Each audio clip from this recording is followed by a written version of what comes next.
여러분 안녕하세요. 귀신 실화 이야기입니다. 오늘 제가 들려드릴 이야기는 단순한 공포 소설이 아닙니다. 이 이야기는 한 예술대학 기숙사에서 실제로 퍼져 내려오는 가장 소름 끼치는 저주받은 방에 대한 이야기입니다. 사람들은 그 방을 이렇게 불렀습니다. 411호 죽음의 기숙사. 그곳에서 살았던 여학생들은 하나같이 똑같은 행동을 했습니다.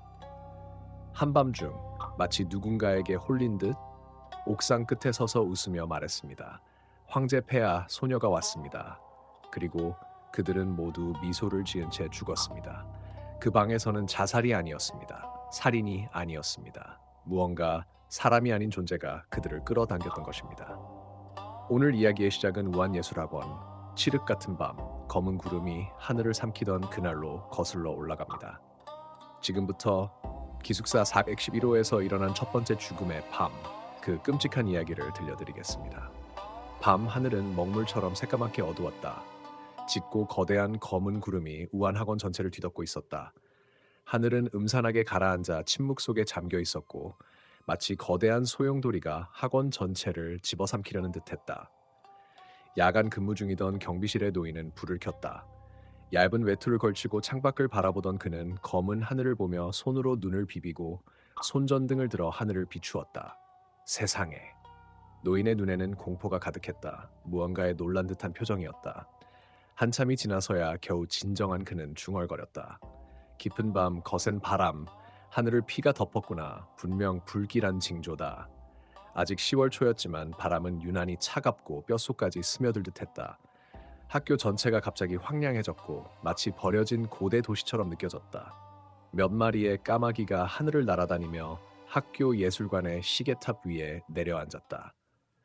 그 울음소리는 두려움과 불안, 무력함과 붕괴를 담은 비명처럼 울려 퍼졌다. 까마귀들은 시계탑 정상에서 기괴한 눈빛으로 캠퍼스의 모든 구석을 내려다보며 죽음의 기운을 퍼뜨리고 있었다. 그들의 시선은 곧바로 여학생 기숙사 401호로 향했다. 기숙사 안에서 둥샤오마이는 추위 때문에 잠을 이룰 수 없었다. 그녀는 이불을 젖히고 일어났다. 그때 방 안의 다른 여자아이들은 모두 깊이 잠들어 있었다. 둥샤오마이는 친구들을 깨울까봐 조심스레 움직였다. 벌써 몇 월인데 이렇게 춥지 곧 비라도 오려나? 그녀는 두 팔로 몸을 감싸 안고 천천히 발코니 유리문 쪽으로 걸어갔다. 그 순간 갑자기 그녀는 현악기 소리를 들었다. 띵, 동. 틀림없었다. 이건 고금의 소리였다. 공연학과의 우수한 학생인 둥샤오마이는 고금이 필수 과목이었기에 익숙했다. 매년 학교 행사에서도 연주가 있었기 때문에 전혀 낯설지 않았다. 하지만 이 한밤중에 누가 고금을 연주한단 말인가? 그 소리는 슬프고 음산했다. 졸졸 흐르는 샘물 소리 같기도 했고 마치 몇몇 여인들이 속삭이는 듯하기도 했다. 소리는 멀리서 점점 가까워지며 둥샤오마이의 귀로 스며들었다. 그녀의 목덜미가 싸늘해졌다. 둥샤오마이는 온몸이 얼어붙으며 소리쳤다. 누구야? 대답은 없었다. 주변은 완벽한 침묵뿐. 기숙사 안에는 차가운 바람 소리만 휘몰아쳤고 연주 소리도 사라졌다. 뭐지? 내가 잘못 들었나? 너무 피곤해서 그런가? 둥샤오마이가 돌아서서 다시 잠들려는 순간 소리는 다시 울려 퍼졌다. 점점 더 빠르고 점점 더 다급하게 마치 발코니 위에 고금이 놓여 있고 누군가가 바로 옆에서 줄을 뜯는 것 같았다. 딩딩동동, 딩딩동동동동, 딩동동동. 둥샤오마이는 뼛속까지 얼어붙는 듯한 추위를 느꼈다. 신경조차 얼어버릴 것 같았다. 기숙사의 풍경은 물결처럼 일그러지고 왜곡되었다. 거대한 그림이 늘어나며 찢어지는 듯한 악몽 같은 장면. 그 소리는 계속해서 그녀를 끌어당기고 있었다. 하지만 그녀는 감히 돌아볼 수 없었다. 돌아보는 순간 다시는 돌아올 수 없을 것 같은 공포가 엄습했다. 그녀는 눈을 감고 고개를 흔들며 악몽에서 깨어나려 했었다. 그때 어떤 목소리가 고금 소리를 끊어버렸다.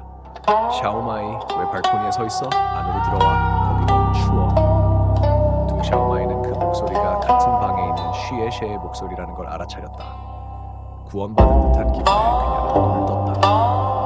그러나 그녀 앞에 서 있는 것은 피투성이의 그림자였다. 기숙사 교복을 입고 있었지만 얼굴은 끔찍하게 썩어 있었고 한쪽은 너무 휘어나와 있었으니 찢어진 채 뒤틀려 있었다. 하지만 목소리는 샤오마이, 왜 멍하니 서 있어? 둥샤오마이는 비명을 지르며 뒤돌아 발코니 쪽으로 달려갔다. 그 순간 그녀는 마치 귀신에 홀린 듯 중얼거렸다. 황제 폐하, 소녀를 살려주십시오. 둥샤오마이는 눈물을 머금은 채 어두운 발코니 속을 바라보며 웃었다. 황제 폐하, 소녀는 준비되었습니다. 그녀는 발코니 난간 위로 올라섰다. 거센 바람이 그녀의 아름다운 얼굴을 스쳤다. 칠흑 같은 밤 속에서도 그녀의 아름다움은 선명했다. 그처럼 완벽한 외모를 가진 공연학과 학생이라면 분명 훗날 스타가 되었을 것이다. 그러나 그 아름다움은 오늘 밤 끝나고 말았다. 쉬에셰는 그녀를 말리려 했지만 둥샤오마이에게 그 목소리는 다른 세계의 소리처럼 들렸다. 그녀는 이상한 행동과 기괴한 말들을 이어갔다. 둥샤오마이는 웃으며 속삭였다. 황제 폐하, 소녀가 예쁘나요? 그녀는 단추를 하나씩 풀어내렸다. 마치 뱀이 허물을 벗듯이. 그리고 달콤한 얼굴로 난간을 향해 몸을 던졌다. 콱! 둥샤오마이는 바닥에 처참하게 떨어졌다. 몸은 산산조각났고 피가 바닥을 붉게 물들였다. 하지만 그녀의 얼굴에는 여전히 미소가 남아있었다. 3개월 후, 두 명의 소녀가 맑은 검은 옥상 끝자락에 서 있었다. 그들은 고대 왕조의 말투로 노래하며 스스로를 비행을 내고 있었다. 비행 따위 전혀 의식하지 않는다. 한민만이 여자 기숙사 411호에 들어가고 싶다고 말했을 때 팡츠하오는 크게 놀라지 않았다. 그는 그저 턱을 괴고 조용히 무언가를 생각할 뿐이었다. 411호에서 일어났던 일들에 대해 그는 들어본 적도 없었고 겉으로 보기엔 별로 신경 쓰지 않는 듯했다. 그가 지금 더 관심을 두고 있는 것은 바로 눈앞에 서 있는 이 여학생이었다. 정말 그 방에서 살고 싶다는 거야. 팡쯔하오가 물었다. 다행히도 판민이 재빨리 행동했기 때문에 사건은 더 심각해지지 않았다. 그 소녀는 까마귀에게 팔을 조금 긁혔을 뿐 얼굴이나 다른 부위는 다치지 않았다. 판미는 소녀의 머리 위에 떨어진 검은 깃털을 주워내며 그녀를 일으켜 세웠다. 괜찮아? 구해줘서 고마워. 소녀는 눈가에 눈물을 머금은 채 아직도 방금의 공포에서 벗어나지 못한 모습이었다. 그때 옆에 있던 한 여학생이 급히 친구의 손을 잡으며 말했다. 서서위, 괜찮아? 진짜 깜짝 놀랐잖아. 그녀는 쉬첸 디엔이었다. 방금 벌어진 일에 너무 놀라 어떻게 해야 할지 몰랐던 것이다. 난 괜찮아. 서서우이는 고개를 숙이고 울먹이는 목소리로 손목의 상처를 바라보았다. 그리고 판민을 향해 말했다. 정말 네가 도와줘서 다행이야. 같은 학교 학생끼리 돕는 건 당연하지. 판민은 조용히 웃으며 말했다. 그리고 어쩌면 우린 같은 방을 쓰게 될지도 몰라. 너도 411호에 배정된 거야. 슈첸이 놀라 물었다. 판민은 고개를 끄덕이며 미소 지었다. 난 판민이야. 앞으로 잘 부탁해. 서서우이는 판민도 같은 룸메이트라는 사실을 듣자 누가의 눈물을 겨우 참아냈다. 그녀는 천천히 다가와 마치 의지할 곳을 찾은 작은 고양이처럼 판민의 몸에 기대었다.